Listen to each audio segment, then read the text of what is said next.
At 2 o'clock in the morning, as our paramedics were returning to the station from a call, a new signal came in. A woman in her 70s is choking. Realizing that the call was serious, we quickly went to the patient's home. The suffocating grandmother lived on the 12th floor of an apartment building.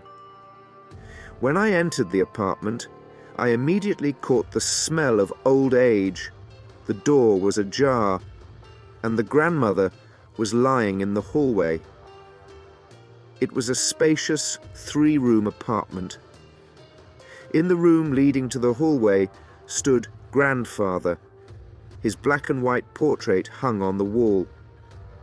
The grandfather didn't say hello or nod. He just stood there looking at us. While my partner interviewed the grandmother and wrote down her information, I turned on the ECG machine to see if everything was okay. It had not been working well during the previous call. The grandmother kept complaining that she was alone, that no one was helping her, that she had no children. I asked, "What about your grandfather?"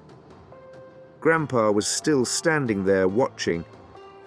"That's how my grandfather died 3 years ago. The only thing left is his portrait on the wall." To say my hair stood on end is an understatement. I slowly raised my head and looked around the room. Grandpa was still looking at me. Noticing that I froze, my co-worker looked in the same direction and saw the dead man. We both turned pale with horror. Fear gripped us, and strange things began to happen. The door to the room began to close by itself. The lights in the room flickered, the window opened, and a strong wind blew. Nevertheless, we continued to work, trying to calm the woman and explaining that she needed to go to the hospital. The grandfather's spirit also stood in the room and clenched his fists, then walked over to my partner and whispered in his ear, "Take her away. She doesn't belong to me anymore. Her place is now in the grave." And immediately the ghost disappeared. The door opened, the wind in the room died down, and the window closed. We convinced my grandmother that we had to go to the hospital and took her out of the apartment. In the car, we sat in silence, trying to make sense of what had happened, frightened by what we had seen and my grandfather's ghost. When we arrived at the hospital, we hurried to the medical staff and told them about my grandmother's condition. Sammy, a little out of breath and swallowing a lump in her throat, tried to understand this strange situation. In the evening of the same day, having finished my shift, I decided to verify the information about my grandmother. I started looking for information about her family.